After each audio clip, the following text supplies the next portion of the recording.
So welcome to the Getting to Know Your NOCTI data session sponsored by Penn State Greater Allegheny.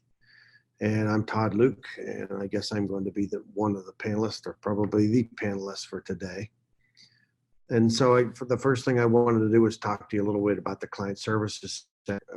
This screen that you're looking at there, share from my screen, of course, when you log into the NOCTI system, it may look a little different than it does in the current era, but you're going to put your site code in your password, and then really where you get the reports is under the reports and certificates.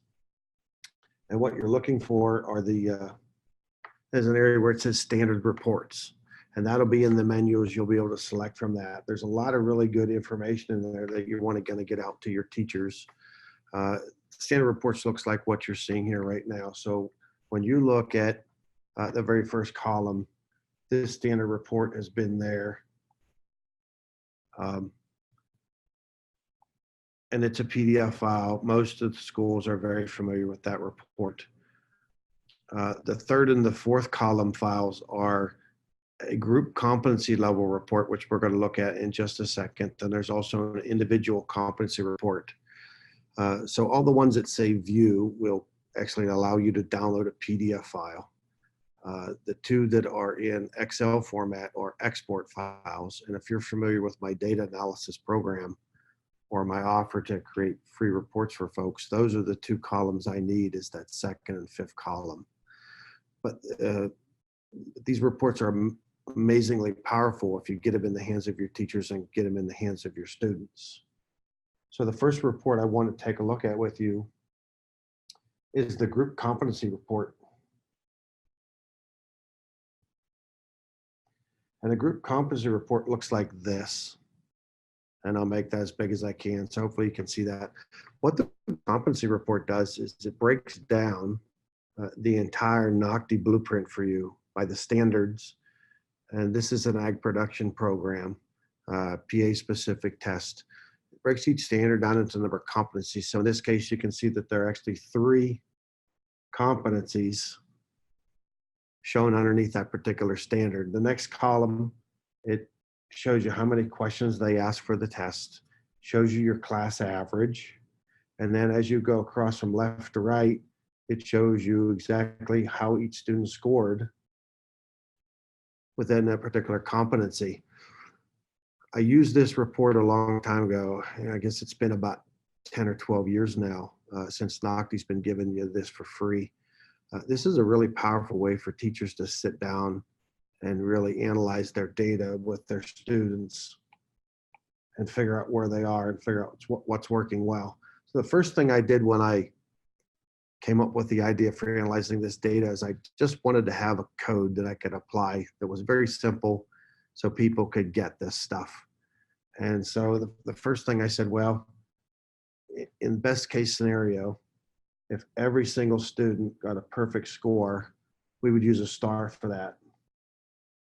Of course, it means it's perfect. Perfect's not a very good world to live in. So, and the odds of every single student getting every single question right is not likely. So the next level would be, well, what about mastery learning?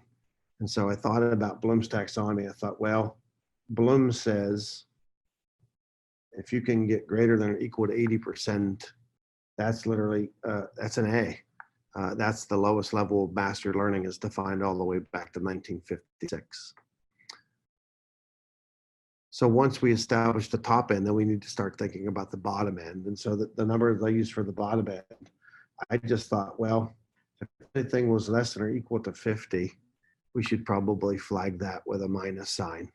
So all I'm doing is creating some symbols that I can go apply to this data to just do some very simple mining, so that it's not difficult, it's not hard to understand.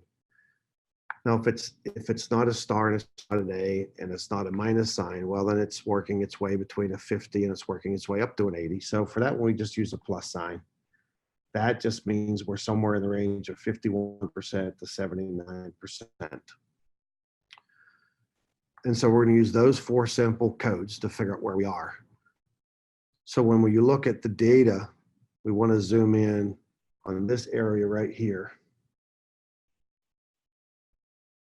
So you can see the total number of items is 3, and the average correct is 1.6 by the group. So that's your class mean.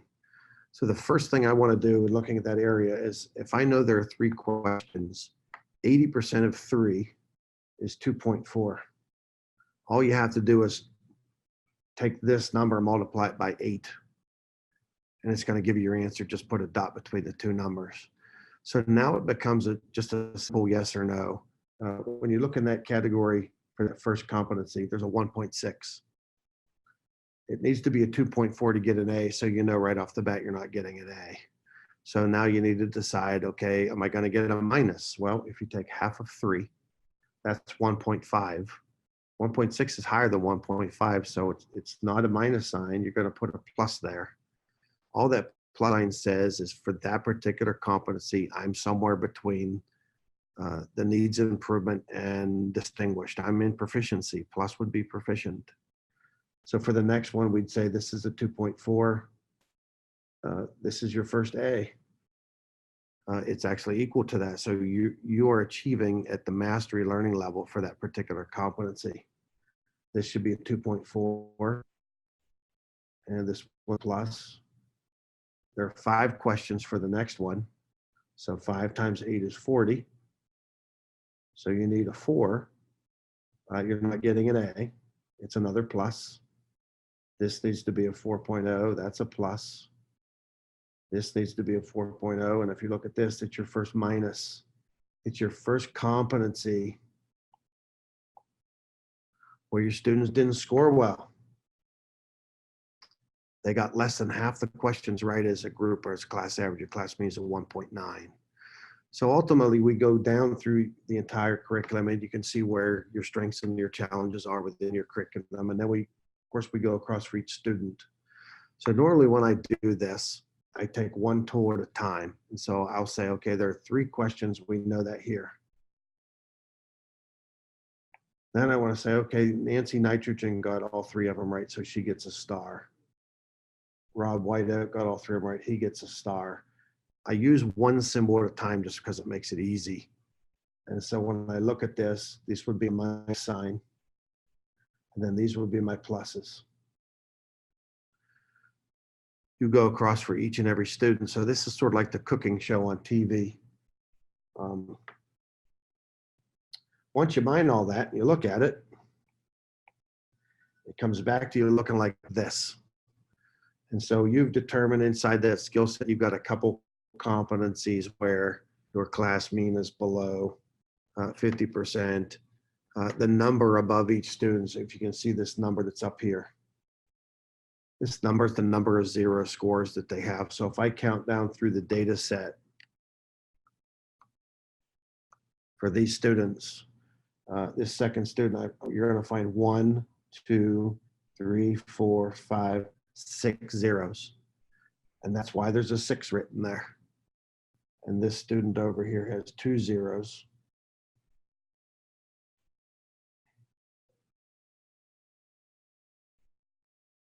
And that's why you see the 2 written up there. So that was an old method that we used a dozen years ago, but to truly understand this method leads you to the point where the reports that you get from me for free make the most sense. So on the teacher side, we actually go through and we create a report for you.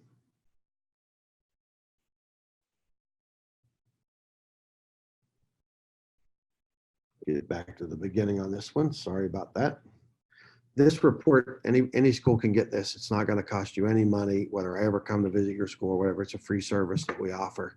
So if you look at that previous data that we mined, we just made an automated version of that. So the first thing we do is we go through the competencies and we say, are there any competencies where we exceeded the goal of 80%? Or every kid got every question right, which is your star. If you don't have any of those, it just says no competencies found. Don't worry about that. If you don't have any, you just go on to the next section. The QR codes that are embedded within this report, if you have a QR code reader on your phone, all you need to do is put your QR code reader up to that. It's going to play a video of me telling you exactly what I'm telling you now. And so then the next section of the text report says, okay, if it wasn't a star, then was it 80%? So when you look at these are being delivered with class means that would have gotten you an A under the old section. The class means are higher than 80%. And the way you break down the list there are 4 items. If you look, this is the actual standard on the NOCTI test. So that's the standard. This is the number of questions that they ask.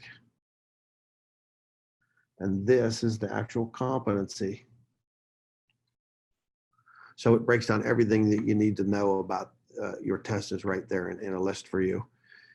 It tells you that it's 8% of your competencies are being delivered with class means at 80% or better. That would be considered distinguished if you were thinking about the Danielson model for teacher effectiveness. That's way beyond what we would be looking for with a cut score. The next section then goes through and says, okay, show me the ones that are between the 50 and 79, which would be a plus sign. And then what we end up with is we end up with a nice big laundry list full of reports that actually show us where we are.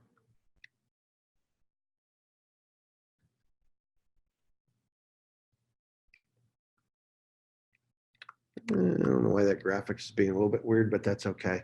So it's just going to show you a whole laundry list full of everything that is between a 50 and a 79, which is your plus sign area. Next section it goes to, it just says, okay, show me what's below a 50. These are the areas that you would basically want to say, okay, these need improvement. That's what you want to work on. If you're going to do an SLO for the year, you might want to look inside that area for an SLO. It's showing you area where your students have challenges, where they have difficulty getting those questions right. In this case, in this particular sample, 1/3 of the competencies in this program are being delivered with class averages below 50%. That means 2/3 of it's above. So if you thought about that, 2/3 of what you delivered is within the cut score range, 1/3 is below the cut score range. In the next category, it actually shows you a little bar graph. So this just breaks down your curriculum into what percentage of your curriculum is below 50, 50 to 79, how much is an A and how much is a star. And just like it shows with the X there, I really don't care if every kid gets every question right. It's definitely something you would want to celebrate, but I want you to think about the idea of living in here. So the ultimate goal of this continuous improvement process is to drive down the stuff that's below 50.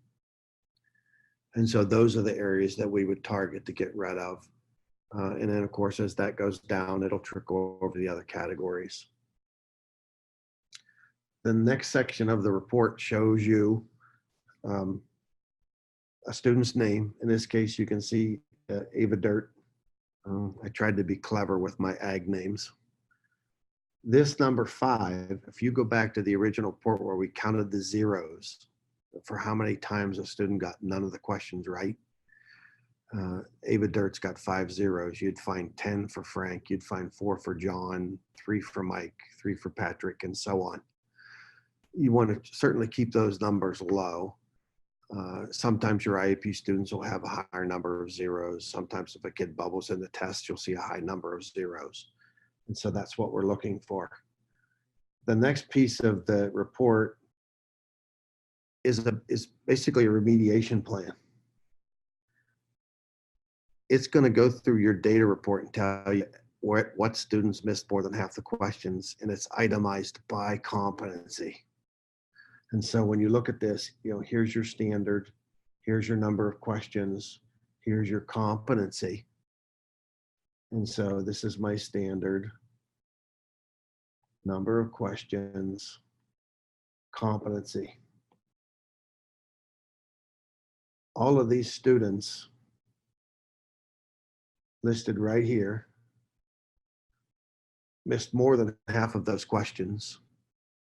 And so in that case, there were only 3 questions, which means they had to score a 0 out of 3 or a 1 out of 3.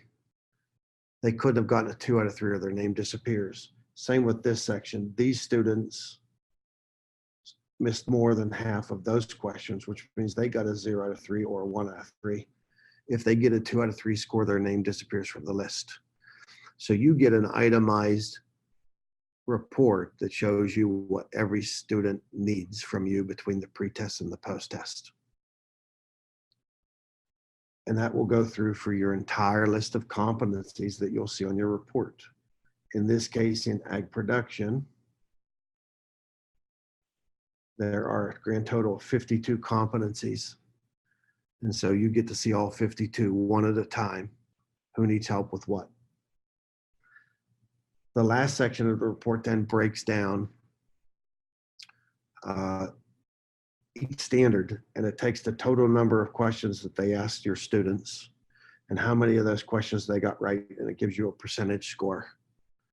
So you're looking for areas where you have low numbers, and if you're thinking about targeting something, this might be the one you want to target because your students only got 44% of that right. And then you might jump, so you might do that first as a priority. This could be a second priority. This could be a third priority because those are the lowest numbers. You would want to start with animal systems because your students are getting 74% of that right. And so that's that report. And so when you look at how that report, it tells the teacher everything they would have needed to know if they were going to mine that data all manually from the old tenure method. It's all in there. It's all there. It's all free. There's a second piece to this puzzle that pertains to the students. And so, what does the student do during this process? And so I want to show you another report.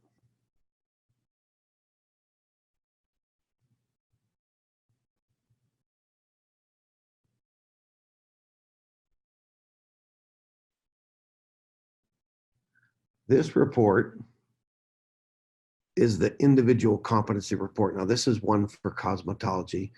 It's got a name at the top, which you can't see because I have an index card over it, but every student can get their own report. It's inside the NOCTI system. It's the 3rd column or the 4th column over from the left in standard reports. So this particular student, even though you don't know her name, you can see in cosmetology that here's the standard. There are 4 competencies. Here's how many questions they ask, and here's her score. So she got a 2 out of 2, a 3 out of 4, a 4 out of 4, and a 2 out of 2. Now, everybody has access to those awesome NOCTI study guide books that when you order your pre-test, I would highly recommend that you order your NOCTI student study guide books at the exact same time. This is a NOCTI study guide book for cosmetology. And I'll go back to the beginning.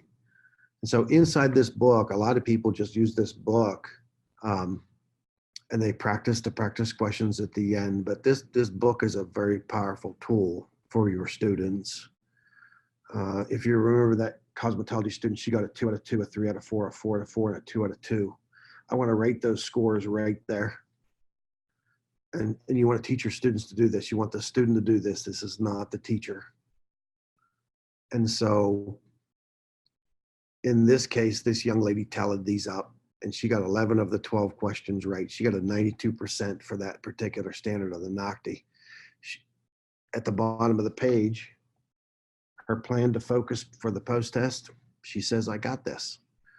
She feels very confident in those scores and she thinks she can keep them for the post-test.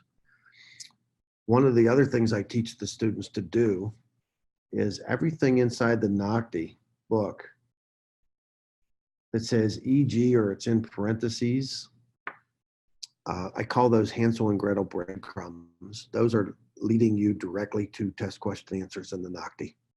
And I don't tell students, oh, hey, by the way, memorize what a manicure and a pedicure is. I just tell the students, make sure you're familiar with those vocabulary terms or those concepts.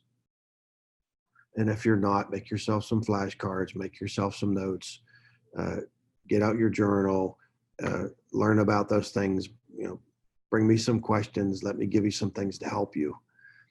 Uh, but just about every standard inside that NOCTI book has breadcrumbs written in there that lead you to the answers.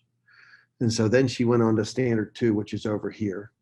And in standard 2, she tallied up the idea that she got 15 out of 16 questions. She got a 94%.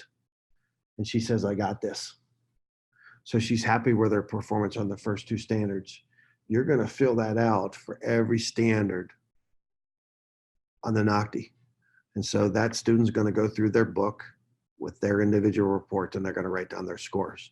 Now, in this particular standard 3, she says she's got a 17 out of 20. She got an 85, but she's not happy with that. She wants to work on the muscular system and the skeletal system. She gave herself a little bit of a grimace here. I'm not really sure what kind of an emoji that is, but she doesn't like it. And so she wants to fix it. Even at an 85%, that student is not happy. And so let them fill out their reports for what they want to focus on. Standard 4, which is over here, she's got 5 out of 8. She got 63. She said she wants to work on diseases and disorders of the hair and the scalp. Now, she got a 1 out of 3 here. But yet 2 of the answers are right there. Pediculosis capitis and pityriasis are literally leading you right to 2 of the answers. So if she really studies that vocabulary, she'll do well on the post-test if this is pre-test data. And again, you're going to go through this for every single standard. Student fills out their book. It's extremely important that the student fill the book out on their own, because it's twice as valuable for the student to go to the teacher and say, I need help with this, than it is for the teacher to go to the student and say, oh, hey, by the way, you need to work on this. And she wants to look at everything in that section, and she knows that going in. Standard 6 is on skincare. She put her scores in just like we thought. She highlighted all of her stuff in EG in parentheses, and then she made herself a plan. Every student is going to have a customized plan between the pre-test and post-test for areas they need to improve. You can get a copy of this book if you've signed on for the Max Teaching Materials before on our website. If you haven't, I would encourage you to do that. If you go into the Master Handouts folder on there under Career Tech, there is a sample just like this one that you can actually show your students so you can remember how to do this. If you can't remember how to do it, just email me and I'll help you through it, or I'll send you the samples. But it's extremely important that we get these students filling out their books and using this book for something besides the practice questions at the end. These books have so much value that I think that we've maybe overlooked over the years in putting those scores in there and having the students figure out their scores and doing all the math. And so if we continue through this, you can see she's got this one. She says she's got standard 8 under control. She thinks she's going to work on all these things in standard 9, and she's going to work on all these things in standard 10. She's going to work on wigs, hair pieces, and extensions in standard 10, and she's going to work on a permanent wave service in 11. So she's made herself a pretty good plan for what she's going to do between the pre-test and the post-test. And so those are 2 of the biggest takeaways that I really want you to get from this session is, you can get free data analysis. It won't cost you anything.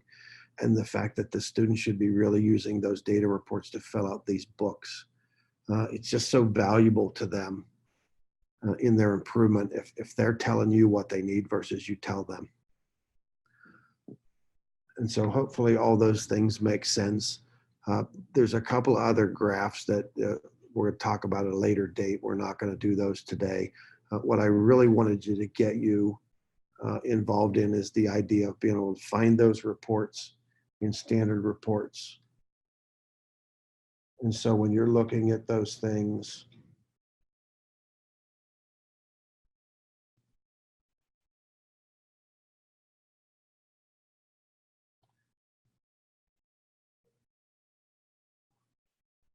I'm going to bring it back up real quick here so you can see it.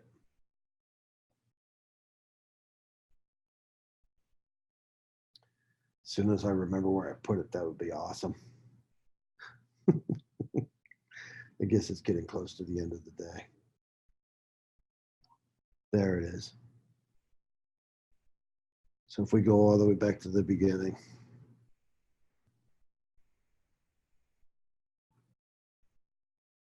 Well, it's still not where I want you to be, but it looks good.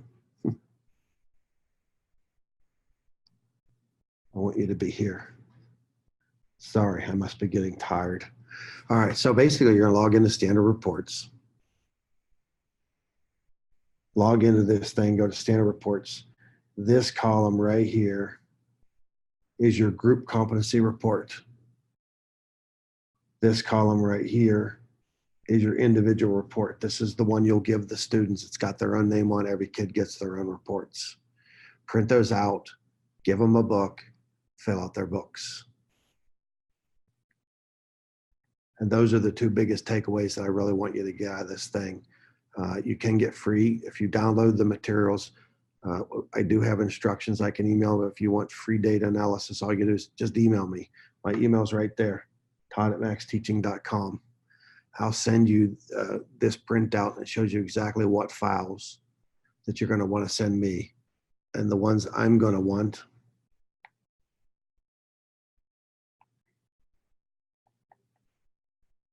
Todd wants this one and Todd wants this one. So you download those files, put them in an email, send them to me. I'll mail you back a custom report. Won't cost you a penny. The ones in blue are the ones you want to print out for yourself so you can take a look at those. So hopefully that makes sense, and hopefully I know I went fast. I know they recorded this, which I think is awesome. But anything I can do to help, and if you have any questions whatsoever when you're working through this, all you need to do is shoot me an email.